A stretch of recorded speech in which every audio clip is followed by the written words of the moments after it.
The Morgan Report with David Morgan. David Morgan with you with the weekly perspective for the week ending 20 October 2017. First article up is from CNBC, Basis the World Economy. Headline reads, China's central bank just warned of a sudden collapse in asset prices. Before I go on, it's interesting to note that China's main central bank lowered their reserve requirements, which actually makes this problem worse because it means that they're easing their credit policy, which means, more funny money in the system. So let me go on. China's central bank has said it should prevent accumulation of risk from excessive optimism. Central bank governor said corporate debt is relatively high and that household debt rises too quickly. Again, look at what they're doing, not what they're saying here. I won't read the whole article to you, but I do go on to state China will fend off risk from excessive optimism that could lead to a Minsky moment, central bank governor stated Thursday, adding that its corporate debt levels are relatively high and household debt is rising too quickly. Well, if that's true, then why did they change the reserve requirements and make it easier to get credit? That remains to be determined.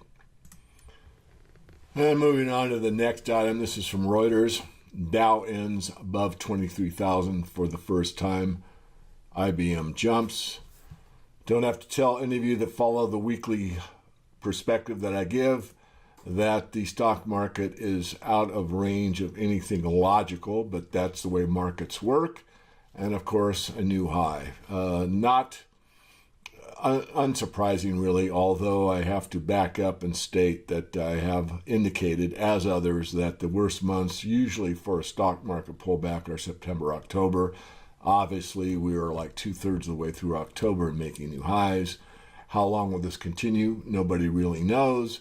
I expect it probably to continue through the end of the year. There may be some pressure on the stock market probably in the first quarter of 2018. That remains to be determined. Moving on to the energy markets this week from oilprice.com. Headline reads, 500,000 barrels per day at risk from geopolitical firestorm. Nick Cunningham writes, it's been a long time since geopolitical developments caused major movements in the oil price. But the escalating tension between the United States and Iran, combined with the sudden military clashes in Iraq, have pushed geopolitical risk back on the agenda for the oil market. Geopolitical risks to the oil market have continued to intensify, Goldman Sachs wrote in an October 17th research note.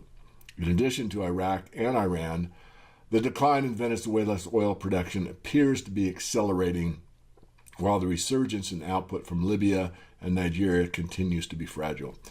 There remains high uncertainty on the potential impact of these new tensions on the oil market. Something to be mindful about. Continuing in the energy sector, this is from UPI, BHP Billington exiting U.S. shale. The shale market really is very marginal. Most companies, if you really study their balance sheet and income statement, not just their cash flow, but the reality of whether they're making money or not, in almost all cases they are not. This was Thursday. Australian mining and energy giant BHP Billington said it was on course to leave U.S. shale behind, but kept production expectations for next year unchanged. I won't read the whole article. Obviously, the bigger players see what the reality of the shale situation is, and they are going to improve their balance sheet by getting rid of that part of their business. And continuing on with other financial news, the bond yields are moving up again, which is, of course, giving a boost to financial stocks. A rising stock-bond ratio shows that money is rotating from treasuries into stocks. I went through this. Greg Manarino has pointed this out, and I confirmed it. Not that I needed to confirm Greg, but nonetheless, the rotation continues. We spoke about this in one of my recent interviews, and should be on this podcast on an earlier date. It's also interesting to note that the index of foreign stocks is rising faster than the United States, which means the emerging markets are doing quite well. Lots of optimism, as I said earlier in this weekly perspective. Nothing seems to be slowing down the stock market whatsoever at all. We got a new high in the Dow. The emerging markets are outperforming the U.S. markets on the small caps, and everybody seems to be very, very happy, regardless of what the physical economy is actually showing us at this time. And finishing up the precious metals, as I do almost every week, this article is from Steve St. Angelo, SRS Rocket Report. Very well written article and something that I've harped on, and he does an excellent job in my view. The fragile gold industry, gigantic equipment, massive capital expenditures, and rising costs. I won't read the whole thing, but I will spend some time here. He talks about one of the newest gold mines put in production in the Dominican Republic, 60% owned by Barrick, 40% by Goldcorp, two stalwarts in the mining industry, or the gold mining industry.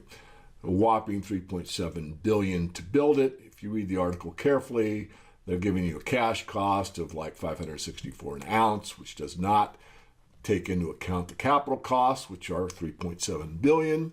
The life of mine is about 15 and a half years, I believe.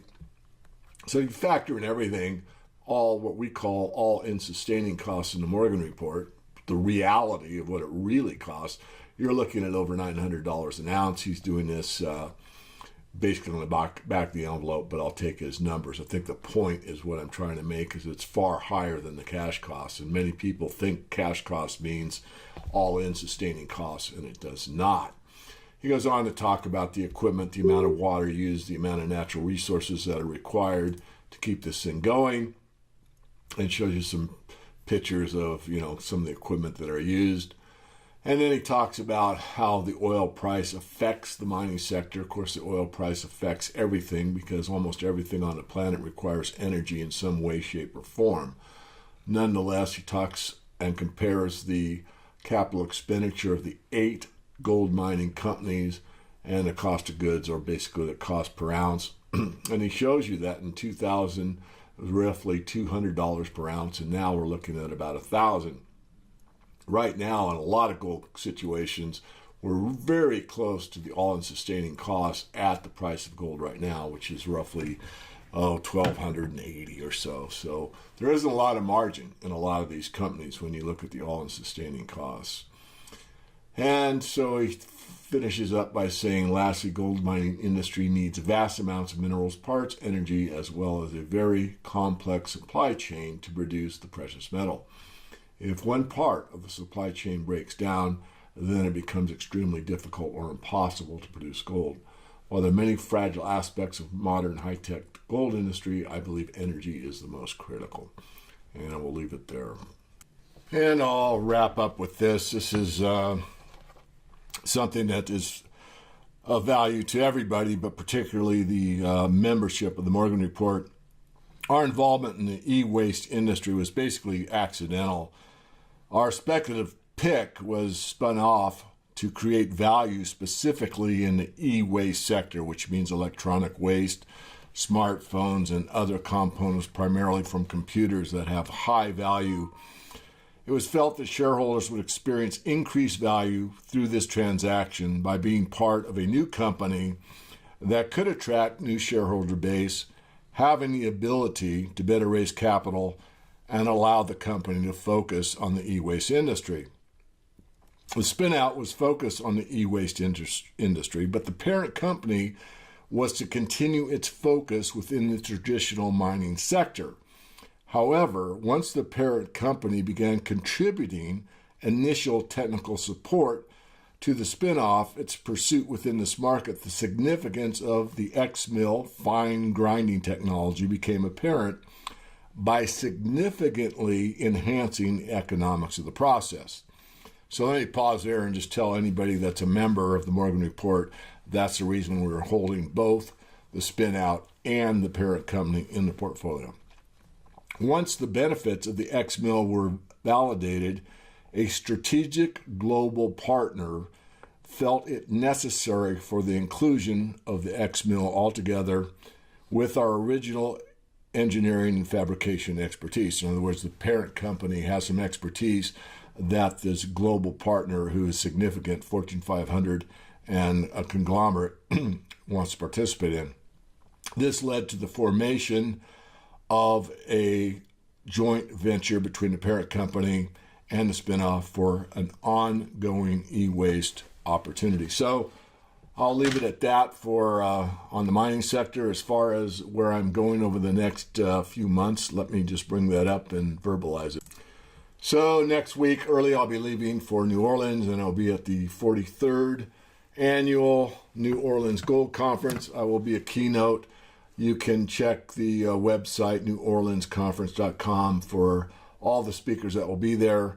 If you do come, certainly drop by. I will not have a booth, but I'll be wandering the halls, and I will obviously be on stage and on panels and discussion groups, and I'll have a table after my keynote to meet and greet. So if you've got a book, any of them, the first one I wrote, The Silver Manifesto or Second Chance, just if you want to, just bring them along, and I'll be happy to sign them for you. If I have time to sit down and chat for a while, I will. There is specific times that I'll do that, specifically after my keynote. I think we've allowed, I don't know what it is, 20 minutes or so, but usually I'll just go on as long as someone is interested in asking me questions or having a dialogue. And after I return from the New Orleans show, which, by the way, I didn't give the dates, but it'll be the 24th, 25th, 26th of October, I will catch my breath, catch an airplane, and go down to Melbourne, Australia for the Precious Metals Investment Symposium. This is the 8th annual. I'll be a keynote there as well. I will be there actually early. I'll be there on the 6th. I'll be speaking on the 9th and the 10th. Again, if you're so inclined, come by and speak with me. There'll be quite an interesting discussion among Eric Sprott, myself, and others, and a lot will be surrounding the cryptocurrency situation as well as the mining sector. So, of course, you're welcome to that. Obviously, not too many are going to be flying to Australia, but I do have a following in Australia, and I just want to make everyone aware of that. And lastly, the Silver and Gold Summit that has been taking place annually for a very long time will be hosted in San Francisco again. I will be there. I will have a table. Certainly, again, come by if you're so inclined. Bring a book or books if you have them both, and I'll be happy to sign them for you. And obviously, I have time. We can certainly carry on a dialogue. It is here on this description and on this video. And it's November 20th and 21st, again at the Hilton Union Square in San Francisco, California.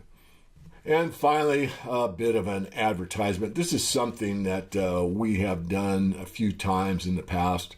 It is using gold and silver for cash flow. And many have questioned, is this legit? The answer is absolutely 100% yes.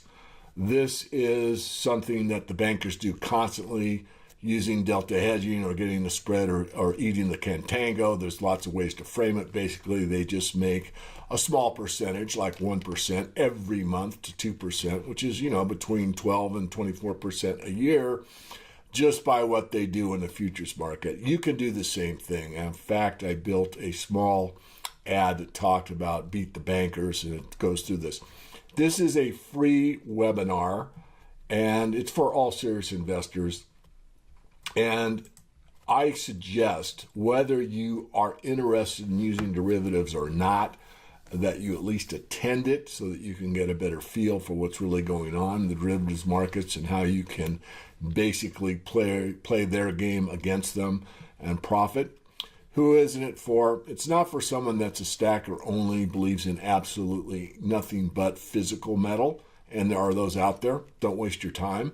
For those that have a net worth probably less than, I'd say $50,000 or less, really it's not. I mean, this does take some capital to get involved, and I think the idea is you pay a fee to learn the process. The webinar is free, but if you decide to come on board, there is a fee involved, and I think you pay 1/3 of it, and after you've made $100,000 using this methodology, then you pay the last 2/3, something like that. The details are given, and Lastly, if you don't want, again, anything in the paper market, certainly you can just save your time. But as far as, I wouldn't put my name on it. We vetted it. In fact, I'm involved at the higher end. They have about a 3-tier structure, and I'm at the top tier. I actually meet on the web with the top tier group and go through some specifics on my work with them. So, and I've been to London and met and greeted several that are here. All the feedback I've gotten from anybody that has joined this program has all been positive. So I just want everyone to understand that, I'm not putting this out there because it sounds good. I'm putting it out there because it is good. And that will conclude the weekly perspective for this week. Next week, it may be a little delayed due to the fact that I'll be returning from the Gold Show in New Orleans, but I'll report not only on the financial news, but I'll probably make some commentary about the New Orleans Gold Show.